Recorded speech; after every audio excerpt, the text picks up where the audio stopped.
창피해서 하객들한테 우리 시어머니라고 소개도 못하겠어요. 그냥 식당 아줌마라고 할까요? 그 독살스러운 말이 제 귓가를 찢고 들어오던 순간 갑작스러운 통증이 두피를 관통했습니다.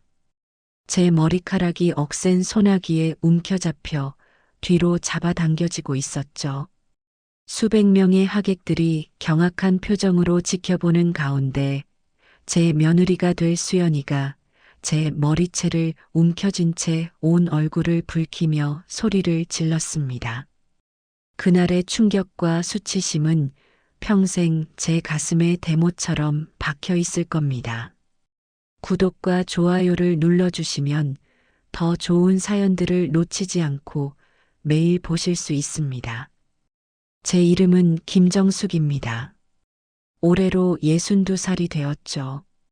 저는 32해 동안 서울대병원 구내식당에서 조리원으로 일했습니다.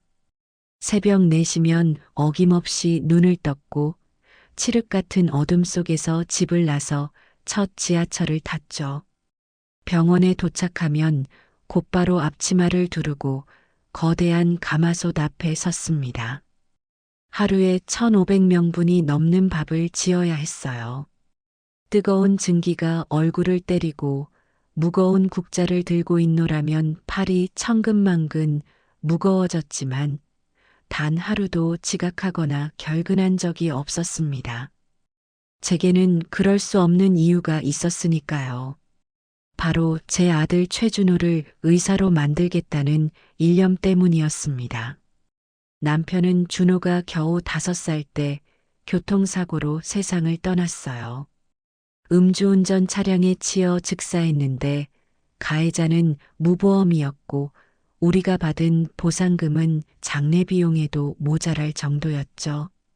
하루아침에 28살의 젊은 미망인이 되어버린 저는 어린 아들을 보며 다짐했습니다. 이 아이만큼은 남부럽지 않게 키워내겠다고, 아버지 없는 서름을 느끼지 않도록 해주겠다고 말이죠. 구내식당 일은 정말 고된 노동이었습니다. 거대한 가마솥에서 끓어오르는 뜨거운 김이 얼굴을 때릴 때마다 현기증이 났고 무거운 식자재 박스를 나르다 보면 허리가 끊어질 것처럼 아팠죠. 하지만 병원에서 일한다는 건 제게 특별한 의미가 있었습니다.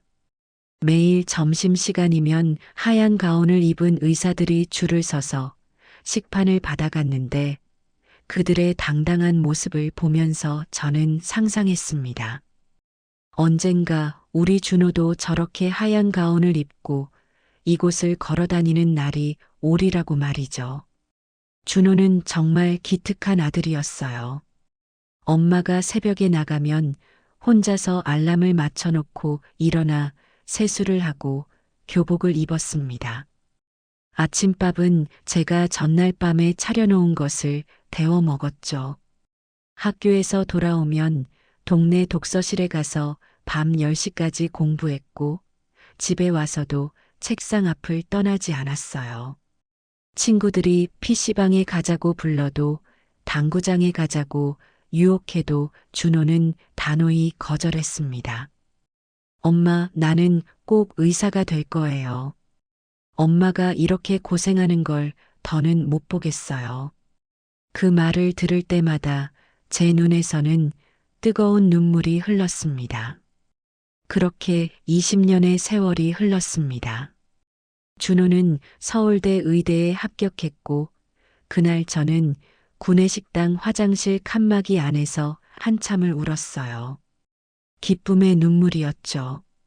동료들이 축하해주며 술이라도 한잔하자고 했지만 저는 거절했습니다.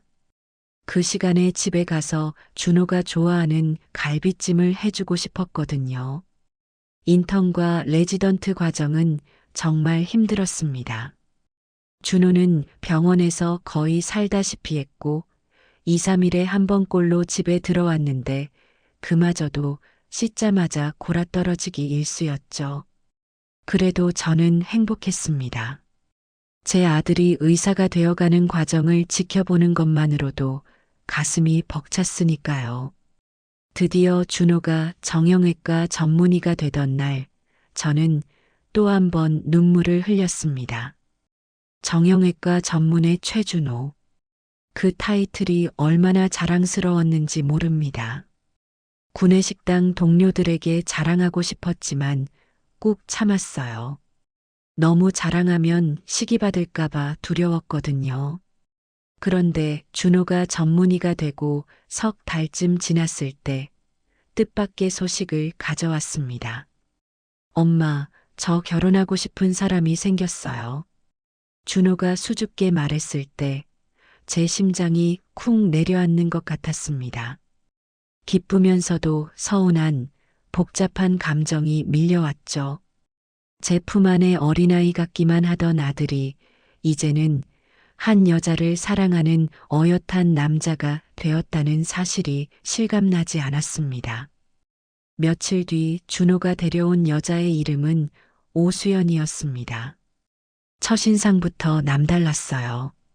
명품 핸드백을 들고 비싼 브랜드 옷을 입은 그녀는 마치 재벌가 영예처럼 보였죠.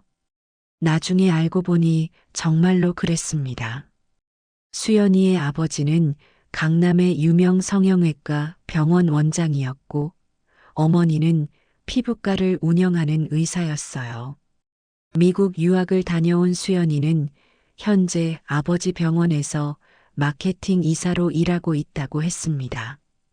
첫 만남에서 수연이는 제 두 손을 꼭 잡으며 말했습니다. 어머님, 준호 씨가 어머님 이야기를 정말 많이 했어요. 혼자서 준호 씨를 이렇게 훌륭하게 키우신 거 정말 대단하세요. 저도 어머님처럼 강하고 현명한 여자가 되고 싶어요. 앞으로 잘 부탁드려요.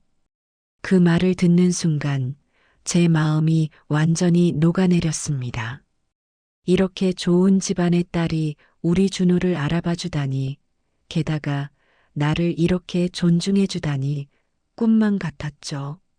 하지만 결혼 준비가 본격적으로 시작되면서 조금씩 이상한 점들이 보이기 시작했습니다. 수연이가 원하는 것들은 하나같이 화려하고 비쌌어요. 예식장은 최고급 호텔이어야 했고, 웨딩드레스는 유명 디자이너 제품이어야 했으며, 신혼여행은 유럽 한 달 일정이어야 했습니다. 저는 조심스럽게 예산을 언급했지만, 수연이는 그때마다 미묘하게 표정을 굳혔죠. 어머님, 결혼은 한 번뿐인데, 그 정도는 해야 하지 않을까요? 준호 씨도 전문의인데, 너무 초라하게 하면 체면이 안 서죠. 병원 사람들이 뭐라고 하겠어요. 제가 정말 충격을 받은 건 신혼집 문제였습니다. 수연이는 강남의 신축 아파트를 고집했어요. 최소 40평은 되어야 한다면서 부동산을 데리고 다니며 집을 보러 다녔죠. 제가 전세로 알아보자고 하니 수연이가 대놓고 비웃었습니다. 어머님, 저희가 전세살이를 해야 해요. 준호 씨가 그동안 번 돈도 있을 텐데요. 그때 준호가 제게 사실을 털어놓았습니다. 엄마, 사실 내가 수연이한테 우리가 돈이 꽤 있다고 했어. 엄마가 그동안 저축한 것도 있고, 나도 번 돈이 있다고. 미안해, 엄마. 저는 아들의 거짓말에 놀랐지만, 이미 엎질러진 물이었습니다. 수연이는 준호가 부자인 줄 알고 만난 건 아니었지만 최소한 중산층 이상의 경제력은 있다고 믿고 있었던 거죠. 저는 결국 평생 모은 돈을 모두 꺼내 들었습니다.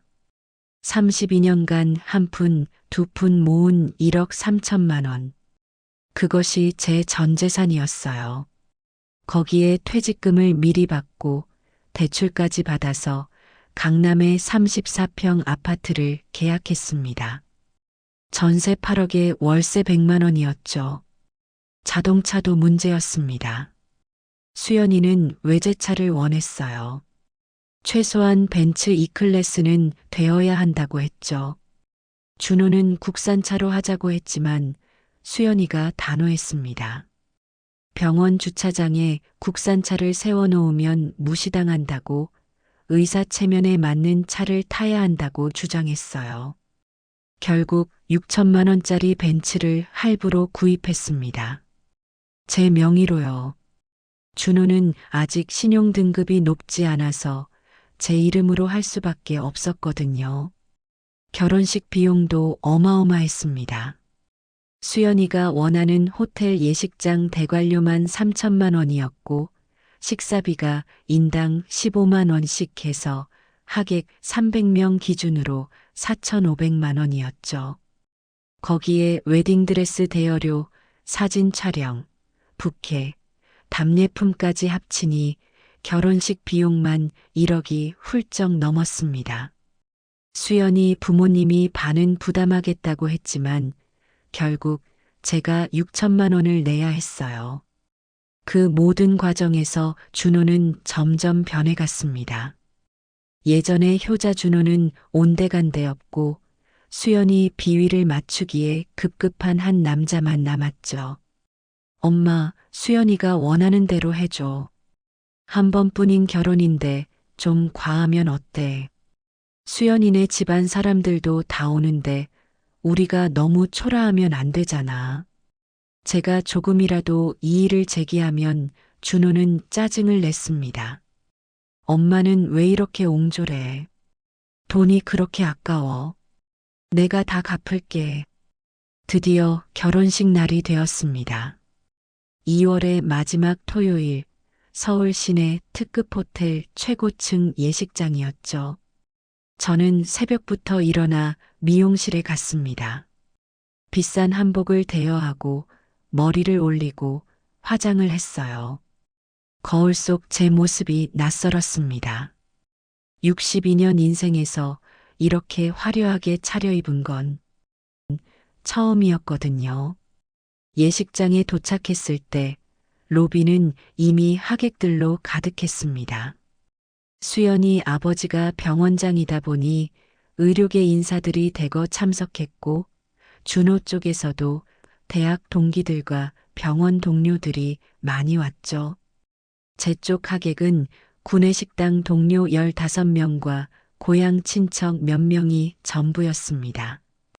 그들은 화려한 예식장 분위기에 주눅이 든 듯 한쪽 구석에 모여 있었어요. 신부 대기실로 들어갔을 때 수연이는 이미 드레스를 입고 화장을 마친 상태였습니다. 순백의 웨딩드레스를 입은 수연이는 정말 천사처럼 아름다웠어요. 저는 진심으로 감탄하며 다가갔습니다. 수연아, 정말 예쁘구나. 우리 준호가 복이 많네. 이렇게 아름다운 신부를 맞이하다니. 수연이는 거울을 보며 립스틱을 고쳐 바르면서 시큰둥하게 대답했습니다. 감사해요, 어머님. 그런데 오늘 하객들 앞에서 너무 긴 말씀은 안 하셨으면 좋겠어요. 어머님이 말씀이 좀 길어지시면 지루해 하거든요. 그 말에 제 가슴이 철렁했지만 오늘은 수연이의 날이니 기분을 맞춰주고 싶었습니다. 알았어. 짧게 축하 인사만 할게. 예식이 시작되었습니다. 웅장한 파이프 오르간 소리와 함께 준호가 먼저 입장했고 이어서 수연이가 아버지의 에스코트를 받으며 입장했죠. 하객들의 박수 소리가 예식장을 가득 메웠습니다. 줄에는 수연이 아버지가 아는 대학병원 원장님이 맡았는데 장장 20분에 걸쳐 신랑 신부를 축복하는 말씀을 하셨어요. 주례사가 끝나고 양가 부모님께 인사드리는 시간이 왔습니다. 준호와 수연이가 나란히 서서 먼저 수연이 부모님께 큰 절을 올렸어요. 수연이 아버지는 당당한 목소리로 마이크를 잡고 말했습니다. 두 사람이 서로 존중하며 행복한 가정을 이루길 바랍니다. 준호 군은 이제 우리 가족이니 앞으로 잘 부탁합니다. 하객들 사이에서 박수가 터져 나왔죠. 이어서 제 차례가 되었습니다. 저는 떨리는 손으로 마이크를 받아들었어요. 목소리가 떨릴까봐 심호흡을 한 번 하고 입을 열었습니다. 우리 준호와 수연이가 알콩달콩 잘 살았으면 좋겠습니다. 서로 아끼고 사랑하되 검소하고 성실하게 살아가길 바랍니다. 특히 수연아, 우리 준호가 부족한 점이 많겠지만 예쁘게 봐주고 앞으로는 돈보다는 정을 나누며 소박하게 살았으면 좋겠구나. 제 말이 끝나자마자 예식장 분위기가 싸늘하게 식었습니다. 수연이의 표정이 돌처럼 굳어지는 게 보였어요. 하객들 사이에서도 웅성거리는 소리가 들렸죠. 저는 무엇이 잘못됐는지 알 수 없었습니다. 그저 시어머니로서 당연한 덕담을 한 것뿐이었는데 말이죠. 사회자가 재빨리 분위기를 수습하며 다음 순서를 진행했습니다. 축가가 울려 퍼지고 케이크 커팅식이 이어졌어요. 하지만 수연이의 얼굴에는 이미 웃음기가 사라진 상태였습니다. 준호도 불안한 표정으로 수연이의 눈치를 살피고 있었죠. 예식이 끝나고 사진 촬영 시간이 되었습니다. 가족 사진을 찍기 위해 양가 가족이 모두 단상 위로 올라갔어요. 저는 당연히 제 아들 준호 옆에 서려고 했습니다. 그런데 바로 그 순간 수연이가 제 앞을 가로막으며 낮은 목소리로 속삭였습니다. 어머님은 저쪽 끝에 서세요. 사진 구도상 그게 더 나을 것 같네요. 저는 순간 귀를 의심했습니다. 신부가 시어머니에게 이런 식으로 말하다니요. 하지만 하객들이 모두 보고 있는 상황에서 시비를 걸 수는 없었습니다. 저는 조용히 맨 끝자리로 이동했어요. 사진사가 김치하고 외치는 순간 제 마음속에서는 무언가가 부서지는 소리가 들렸습니다. 피로 연장으로 이동하면서 구내식당 동료 하나가 제게 다가와 속삭였습니다. 정숙 씨, 아까 그 며느리 너무한 거 아니야. 어떻게 시어머니한테 저럴 수가 있어. 저는 억지로 웃으며 대답했죠. 괜찮아. 오늘은 수연이가 주인공인 날이니까. 예민할 수도 있지. 피로연이 시작되었습니다. 커다란 연회장에는 원형 테이블이 30개나 놓여 있었고 각 테이블마다 10명씩 앉을 수 있었죠. 저는 주빈석에 앉아 있었지만 마음은 전혀 편하지 않았습니다. 수연이와 준호는 각 테이블을 돌며 인사를 하고 있었는데 수연이 쪽 하객들에게는 한참씩 이야기를 나누면서도 제 쪽 하객들에게는 고개만 까딱하고 지나갔어요. 특히 제 구내식당 동료들이 앉은 테이블에서는 더했습니다. 동료들이 축하한다며 봉투를 내밀자 수연이는 마치 더러운 것이라도 만지는 듯 손끝으로만 받아서 준호에게 넘겼죠.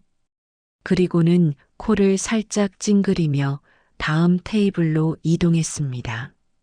그 모습을 본 동료들의 표정이 어두워지는 게 보였어요. 평생 정직하게 일하며 살아온 그들이 무시당하는 모습을 보니 제 가슴이 찢어지는 것 같았습니다. 저는 자리에서 일어났습니다. 더는 참을 수 없었어요. 수연이가 주빈석으로 돌아오기를 기다렸다가 조용히 다가가 말했죠. 수연아, 잠시 이야기 좀 하자. 저기 내 쪽 하객들도 다 축하하러 온 손님들이야. 좀 더 정중하게 대해주면 안 되겠니? 수연이는 제 말을 듣고는 믿을 수 없다는 표정을 지었습니다. 그리고는 목소리를 높였어요. 아니, 어머님. 지금 저한테 뭐라고 하시는 거예요? 제가 손님들한테 뭘 잘못했다고 그러세요? 저는 충분히 예의를 갖췄어요. 그쪽 사람들이 격에 안 맞는 곳에 와서 주눅든 거지. 제가 뭘 잘못했어요. 격이 안 맞는다고. 그 말이 제 가슴에 비수처럼 꽂혔습니다. 수연아, 그게 무슨 말이니? 그 사람들이 나와 30년을 함께 일한 동료들이야. 내가 준호를 키우는 동안 힘이 되어준 고마운 사람들이라고. 수연이가 콧방귀를 뀌었습니다. 그래서요. 구내식당 아줌마들이 뭐가 그렇게 대단하다고. 솔직히 저희 결혼식에 그런 사람들이 오는 것도 창피한데 어머님이 꼭 초대하신다고 해서 참은 거예요. 원래 저희 아버지는 의사들하고 교수들만 초대하려고 했거든요. 그때 준호가 다가왔습니다. 무슨 일이야? 왜 목소리를 높여? 사람들이 다 보잖아. 저는 아들에게 호소했습니다. 준호야, 수연이가 내 동료들을 무시하고 있어. 그 사람들도 다 축하하러 온 손님인데 너무하지 않니? 준호는 잠시 난감한 표정을 지었다가 수연이 편을 들었습니다. 엄마, 오늘 수연이가 얼마나 스트레스 받는지 알아? 하객도 300명이 넘고 일일이 인사하기도 벅찬데 너무 예민하게 구는 거 아니야. 그리고 솔직히 엄마 쪽 사람들이 여기 분위기랑 안 맞는 것도 사실이잖아. 제 아들의 입에서 그런 말이 나오리라고는 상상도 못했습니다. 분위기랑 안 맞는다니. 그 사람들이 없었으면 내가 의사가 될 수 있었을까? 내가 혼자서 너를 키울 수 있었을까? 그들이 내게 힘이 되어주지 않았다면 우리가 여기까지 올 수 없었을 텐데. 저는 실망감에 목소리가 떨렸습니다. 준호야, 너마저 그런 식으로 말하니. 엄마가 그렇게 가르쳤니? 사람을 직업이나 돈으로 차별하라고 가르쳤어. 그때였습니다. 수연이가 갑자기 목소리를 높이며 소리쳤어요. 아, 짜증나. 왜 자꾸 훈계질이에요? 오늘이 무슨 날인데 시어머니가 잔소리를 하고 있어. 그것도 모자라서 아까 하객들 앞에서는 검소하게 살라느니 돈보다 정이 중요하다느니 그게 지금 하실 말씀이었어요. 창피해 죽는 줄 알았다고요. 수연이의 고함에 주변 사람들이 모두 우리를 쳐다보기 시작했습니다. 저는 당황해서 목소리를 낮추려 했어요. 수연아, 조용히 이야기하자. 사람들이 다 보잖니. 그런데 수연이는 더욱 격앙된 목소리로 말했습니다. 창피해서 하객들한테 우리 시어머니라고 소개도 못하겠어요. 그냥 식당 아줌마라고 할까요? 그리고 다음 순간 제 머리카락이 뒤로 확 당겨졌습니다. 수연이가 제 정수리 부근에 머리카락을 한 움큼 움켜쥐고는 억센 힘으로 잡아당긴 것이었어요.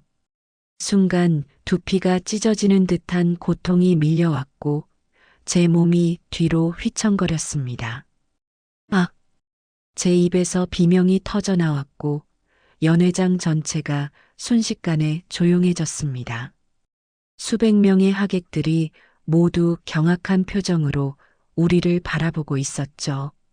며느리의 소나기에 머리채가 잡힌 채로 저는 그 순간 모든 것이 슬로우 모션처럼 느껴졌습니다. 연회장의 화려한 샹들리에 불빛이 빙글빙글 돌고 하객들의 놀란 얼굴이 하나둘씩 제 시야에 들어왔어요. 그 중에서도 가장 선명하게 보인 것은 제 아들 준호의 얼굴이었습니다. 그는 잠시 충격에 멍하니 서 있다가 제게 달려왔죠. 하지만 제가 기대했던 것과는 전혀 다른 행동을 했습니다.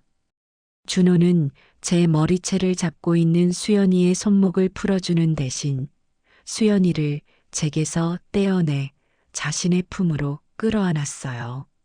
수연아, 괜찮아. 진정해. 여기 사람들이 다 보고 있어. 진정하자. 그리고는 품에 안긴 수연이의 등을 토닥이며 달래기 시작했습니다. 마치 제가 가해자이고 수연이가 피해자인 것처럼 말이죠. 저는 흐트러진 머리를 부여잡은 채 망연자실하게 서 있을 수밖에 없었습니다. 두피의 통증보다 더 아픈 것은 가슴 깊은 곳에서 올라오는 배신감이었어요. 수연이가 준호의 품에서 억울하다는 듯 울기 시작했습니다. 흐억, 준호 씨, 시어머니가 나한테 너무해요. 내가 뭘 그렇게 잘못했다고 우리 부모님 욕까지 하면서 망신을 주는 거예요. 돌아가신 우리 엄마 아빠까지 들먹이면서 내가 집안 교육을 잘못 받았대요. 그것은 완전한 거짓말이었습니다. 저는 수연이 부모님에 대해 단 한마디도 언급한 적이 없었어요. 하지만 수백 명의 하객들이 보는 앞에서, 그리고 사랑의 눈이 먼 제 아들 앞에서 진실이 무슨 소용이 있겠습니까? 준호가 제게 돌아서며 믿을 수 없다는 표정으로 말했습니다. 엄마, 어떻게 그런 심한 말을 할 수가 있어요? 돌아가신 분들까지 욕하다니. 수연이가 얼마나 상처받았겠어요. 오늘이 우리 결혼식인데 어떻게 이럴 수가 있어요. 저는 입을 열려다가 다시 다물었습니다. 변명해봤자 소용없다는 걸 알았으니까요. 준호는 이미 수연이 말만 믿고 있었고 저는 이미 죄인이 되어 있었습니다. 연회장에 수백 개의 눈이 저를 향해 있었고 그 시선들은 하나같이 비난과 경멸로 가득했죠. 수연이 아버지가 다가와서 상황을 정리했습니다. 자, 다들 진정하시고 오늘은 좋은 날이니 이런 일로 분위기를 망치지 맙시다. 사돈 어른께서도 마음을 가라앉히시고 수연이도 이제 그만하거라. 병원장의 중재로 겨우 상황이 수습되었지만 피로연 분위기는 이미 엉망이 되어버렸습니다. 하객들은 수군거렸고 저는 더 이상 그 자리에 있을 수가 없었어요. 구내식당 동료들과 함께 연회장을 빠져나왔습니다. 한 동료가 제 어깨를 감싸며 말했죠. 정숙 씨, 너무 상심하지 마. 저런 며느리를 둔 게 팔자련이 해. 그래도 준호가 나중에 정신 차리면 엄마 마음을 알아줄 거야. 하지만 저는 이미 마음을 정한 상태였습니다. 아니에요. 이제 끝이에요. 더 이상은 못 참겠어요. 저도 이제 제 인생을 살아야겠어요. 집에 돌아온 저는 곧바로 서류 가방을 열었습니다. 강남 아파트 전세 계약서, 벤츠 자동차 할부 계약서, 그리고 각종 대출 서류들을 하나하나 확인했죠. 다행스럽게도 모든 계약이 제 이름으로 되어 있었습니다. 준호와 수연이는 당연히 자기들 것이라고 생각하겠지만 법적으로는 모두 제 소유였어요. 그날 밤 저는 한숨도 자지 못했습니다. 분노와 배신감 그리고 서러움이 뒤섞여 가슴이 미어지는 것 같았어요. 32년을 오직 아들만 바라보고 살았는데 그 아들이 제 편이 아닌 며느리 편을 든 것이 가장 큰 충격이었습니다. 다음 날 새벽 준호와 수연이는 신혼여행을 떠났습니다. 하와이로 2주일 일정이라고 했죠. 공항까지 배웅 오라고 했지만 저는 거절했습니다. 어제 그런 일이 있었는데 무슨 얼굴로 가겠어요. 준호는 전화로 짧게 말했습니다. 엄마, 어제 일은 잊어줘. 수연이도 너무 예민했던 것 같아. 여행 다녀와서 다시 인사드릴게. 인사는 무슨 인사? 저는 속으로 비웃었습니다. 그들이 떠난 직후 저는 행동을 개시했어요. 먼저 부동산 중개소로 향했습니다. 사장님, 급한 일이 생겨서 그러는데요. 제가 전세 계약한 강남 아파트를 다른 사람에게 넘기고 싶은데 가능할까요? 부동산 사장이 놀란 표정으로 물었습니다. 아니, 김 여사님. 아드님 신혼집 아니었어요. 이제 막 결혼하셨다면서요. 네, 맞아요. 하지만 개인 사정이 생겨서 급하게 처리해야 해요. 권리금 5천만 원 손해보더라도 좋으니 빨리 다른 세입자를 구해주세요. 일주일 안에 처리해 주시면 사례금도 따로 드릴게요. 강남 아파트는 인기가 많아서 금방 새 세입자가 나타났습니다. 변호사를 통해 계약 이전도 깔끔하게 처리했죠. 전세 보증금 8억 원에서 위약금과 수수료를 제하고 7억 3천만 원이 제 통장으로 들어왔습니다. 다음은 자동차였습니다. 벤츠 대리점을 찾아가서 말했어요. 한 달 전에 구입한 차인데 급하게 팔아야 합니다. 중고로 내놓으면 얼마나 받을 수 있을까요? 영업사원이 난감한 표정을 지었습니다. 고객님, 신차를 한 달 만에 파시면 감가가 너무 심합니다. 최소 1,500만 원은 손해보실 텐데요. 괜찮습니다. 그냥 진행해 주세요. 대신 일주일 안에 처리 부탁드립니다. 그렇게 자동차도 처분했습니다. 6천만 원에 산 차를 4,500만 원에 팔았으니 손해가 컸지만 후회는 없었어요. 이제 마지막으로 해야 할 일이 남았습니다. 신혼집으로 향했습니다. 준호와 수연이가 이미 짐을 다 옮겨놓은 상태였어요. 거실에는 수연이가 고른 이탈리아제 소파가 놓여 있었고 안방에는 킹사이즈 침대와 화장대가 자리 잡고 있었죠. 드레스룸에는 수연이의 명품 옷과 가방들이 가득했습니다. 저는 용달차를 불렀습니다. 기사님, 여기 있는 짐을 모두 빼주세요. 어디로 옮기냐고요? 아니요, 그냥 다 버려주세요. 폐기물 처리장으로 가져가시면 됩니다. 용달 기사가 깜짝 놀랐습니다.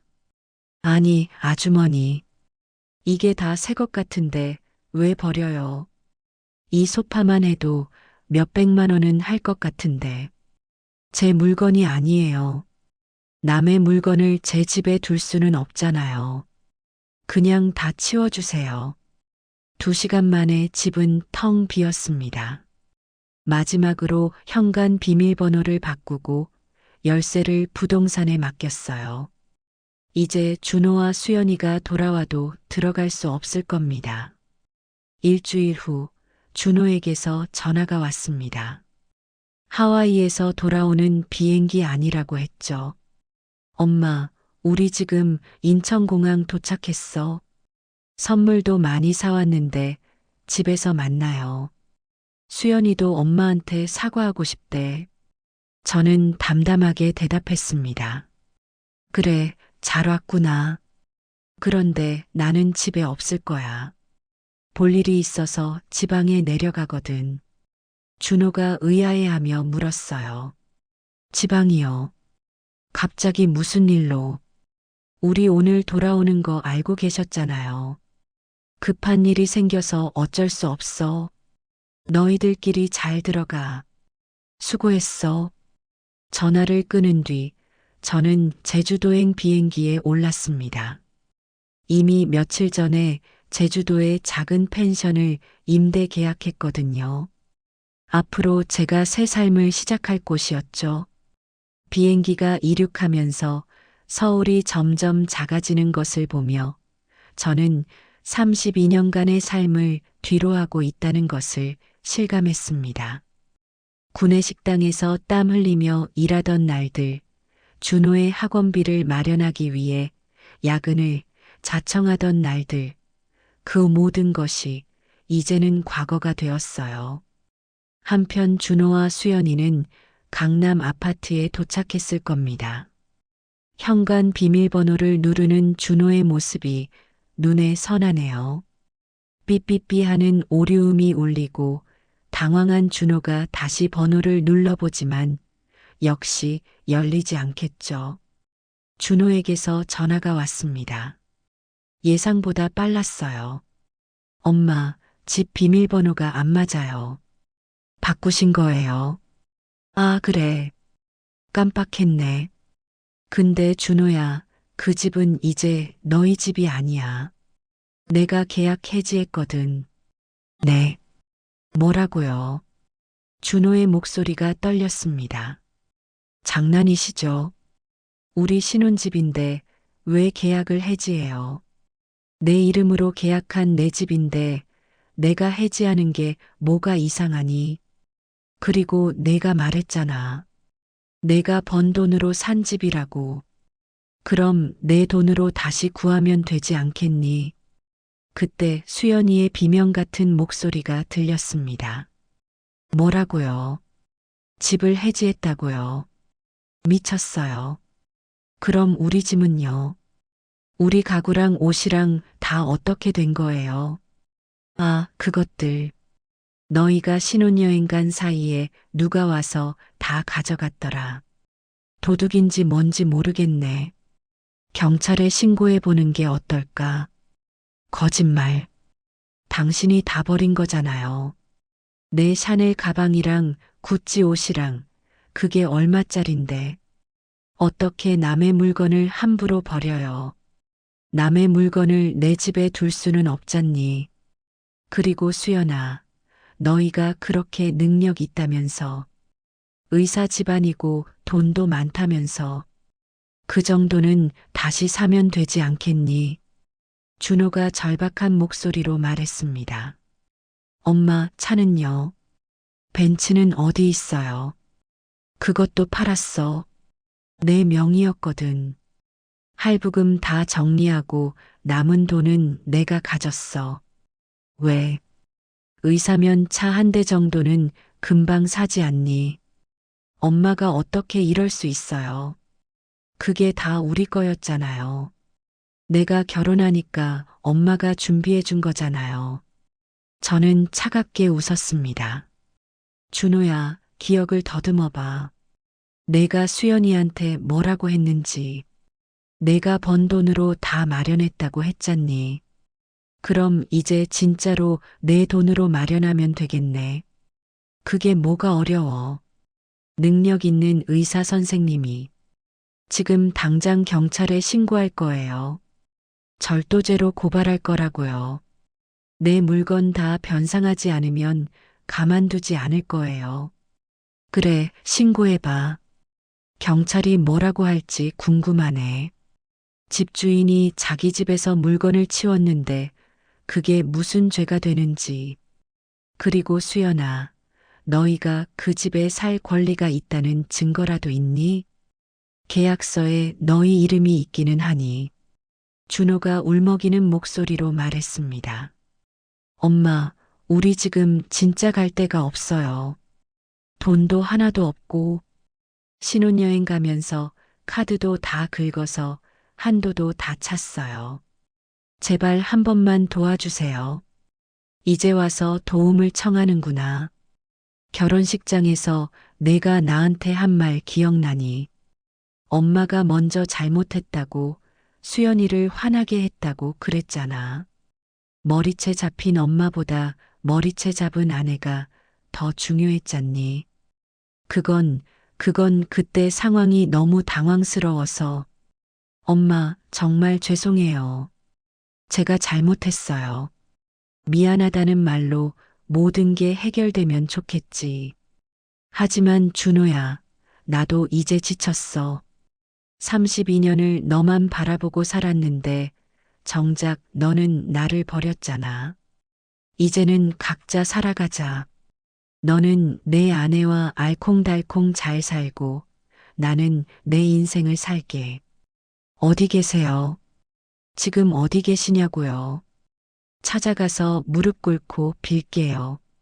찾아올 필요 없어. 나 이제 제주도야. 그리고 번호도 곧 바꿀 거니까 연락하지 마. 너희 부부가 어떻게 살든 이제는 내 알 바 아니야. 전화를 끊었습니다. 곧바로 다시 전화가 왔지만 받지 않았어요. 몇 번이고 계속 울리다가 결국 조용해졌습니다. 제주도 펜션에 도착했을 때는 이미 해가 지고 있었습니다. 작지만 아담한 방에 짐을 풀면서 저는 처음으로 홀가분함을 느꼈어요. 더 이상 아들 뒷바라지를 하지 않아도 되고, 며느리 눈치를 보지 않아도 되고, 오직 저만을 위해 살 수 있다는 자유로움이 밀려왔습니다.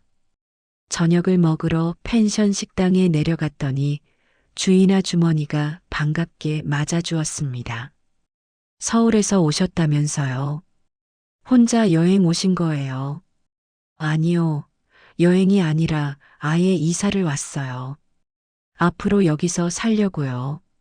어머, 그러시구나. 제주도가 마음에 드셨나 봐요. 근데 가족은 없으세요? 있었죠. 아들이 하나 있었는데 이제는 없다고 봐야죠. 각자 제 갈 길을 가기로 했거든요. 주인 아주머니가 조심스럽게 물었습니다. 무슨 사연이 있으신 것 같은데 괜찮으시면 들어드릴게요. 여기 오시는 분들 중에 사연 없는 분이 없거든요. 저는 잠시 망설이다가 입을 열었습니다.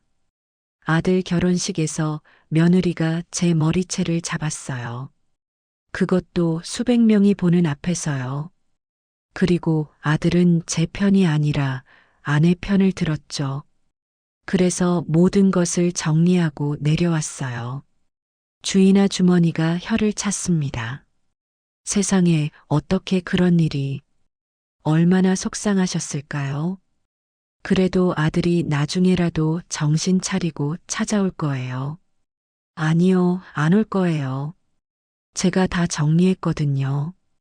집도 차도 다 처분했어요. 이제 정말 끝이에요. 제주도에서의 첫 아침이 밝았습니다. 창문을 열자 시원한 바람과 함께 바다 냄새가 밀려 들어왔어요. 서울의 매캐한 공기와는 완전히 다른 깨끗하고 상쾌한 공기였죠. 저는 간단히 세수를 하고 바닷가로 나갔습니다. 아직 이른 시간이라 해변에는 사람이 거의 없었어요. 파도가 규칙적으로 밀려왔다가 빠져나가는 모습을 보니 마음이 차분해졌습니다. 한 달이 지났습니다. 그동안 준호에게서 수십 통의 전화와 문자가 왔지만 모두 무시했어요. 처음엔 애원하는 내용이었다가 나중에는 원망하는 내용으로 바뀌었죠. 엄마가 어떻게 이럴 수 있냐고, 자식을 버리는 엄마가 어디 있냐고. 하지만 저는 흔들리지 않았습니다. 이미 마음을 정했으니까요. 어느 날 서울에서 뜻밖의 손님이 찾아왔습니다. 수연이 아버지, 그러니까 병원장이었어요. 펜션까지 찾아온 그를 보고 저는 놀랐지만 담담하게 맞이했습니다. 사돈 어른, 여기까지 어떻게 오셨습니까? 수연이와 준호 때문에 왔습니다. 두 아이가 지금 완전히 파탄 상태예요. 이혼 직전까지 갔다가 겨우 붙어 있는데 경제적으로 너무 어려워하고 있습니다. 그래서요. 그게 저와 무슨 상관인가요? 병원장이 한숨을 쉬며 말했습니다. 사돈께서 집과 차를 모두 처분하셨다면서요. 그것들이 다 준호 군명의가 아니었다는 것도 이제야 알았습니다. 수연이가 완전히 속았다고 울고불고 난리예요. 속았다고요. 제 아들이 거짓말한 건 맞지만 따님도 순수하게 준호를 사랑해서 결혼한 건 아니잖습니까? 의사라는 직업과 경제력을 보고 결혼한 거 아닌가요? 병원장이 말문이 막힌 듯 잠시 침묵했다가 말했어요. 그래도 이미 가족이 된 사이인데 이렇게 끝낼 수는 없지 않습니까? 제가 준호 군을 우리 병원에 다시 채용하도록 주선하겠습니다. 사돈께서도 아들을 용서해 주시면 안 될까요? 용서요. 제가 용서할 자격이 있을까요? 준호는 이미 저를 버렸는데요. 수백 명이 보는 앞에서 제 머리채가 잡혔을 때 준호는 제 편이 아니라 수연 씨 편을 들었습니다. 그때 이미 저희 모자 관계는 끝난 거예요. 하지만 한 번의 실수로 영원히 관계를 끊을 수는 없지 않습니까? 피는 물보다 진하다고 하잖아요. 저는 고개를 저었습니다. 피가 물보다 진하다면 준호가 그날 저를 버리지 않았겠죠. 병원장님, 돌아가세요. 준호와 수연 씨가 앞으로 어떻게 살든 그건 그들이 해결할 문제입니다. 부모가 평생 뒤를 봐줄 수는 없잖아요. 병원장이 돌아간 뒤 저는 오랜만에 준호를 생각했습니다. 지금쯤 많이 힘들겠죠. 병원에서는 잘렸고 집도 차도 없고 아내와는 매일 싸우고 있을 테니까요. 하지만 이상하게도 동정심이 들지 않았습니다. 오히려 속이 시원했어요. 평생 제게 기대어 살던 아들이 이제야 독립적으로 살아가는 법을 배우고 있으니까요. 석 달이 지났습니다. 저는 완전히 제주도 생활에 적응했어요. 펜션 일을 도와주는 대가로 숙식을 제공받았고 남은 시간에는 텃밭을 가꾸거나 바닷가를 산책했죠. 가끔 서울 생활이 그리울 때도 있었지만 후회는 없었습니다. 어느 날 낯선 번호로 전화가 왔습니다. 받아보니 수연이었어요. 시어머니, 저예요. 수연이요. 무슨 일이니? 준호 씨와 이혼했어요. 더 이상 못 살겠더라고요. 거짓말쟁이에다가 경제력도 없고 무능력한 남자였어요. 그래서 나한테 왜 전화했니? 수연이가 잠시 뜸을 들이더니 말했습니다. 시어머니가 가져간 돈, 그게 원래 저희 결혼 자금이었잖아요.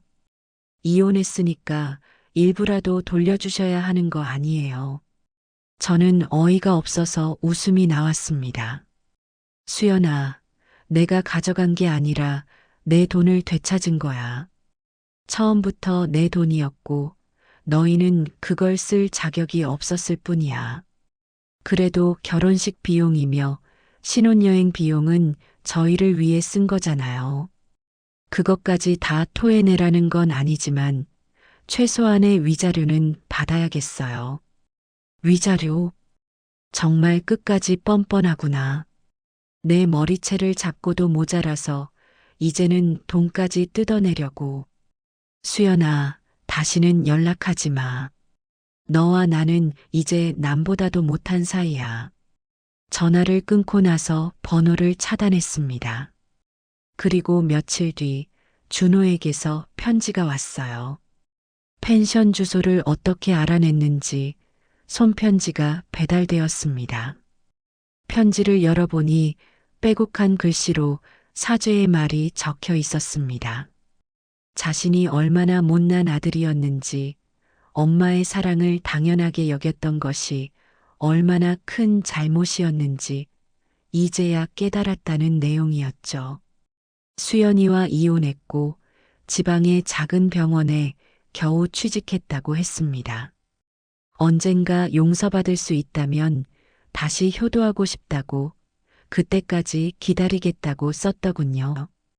저는 편지를 다 읽고 나서 찢어버렸습니다. 아니, 정확히는 태워버렸어요. 펜션 마당에서 작은 불을 피우고 편지를 태우면서 생각했습니다. 이제 정말 끝이구나. 준호와 나의 32년 인연이 이렇게 제가 되어 사라지는구나. 1년이 지났습니다. 저는 여전히 제주도에서 살고 있어요. 펜션 일이 적성에 맞아서 이제는 공동 운영자가 되었죠. 수입은 많지 않지만 먹고 살기에는 충분했습니다. 무엇보다 마음이 편했어요. 누구의 엄마도 누구의 시어머니도 아닌 그저 김정숙이라는 한 사람으로 살아가는 것이 이렇게 자유로운 일인지 이제야 알았습니다. 가끔 서울에서 소식이 들려옵니다. 준호가 재혼했다는 소식, 수연이가 다른 의사와 결혼했다는 소식. 하지만 이제는 남의 일처럼 느껴집니다.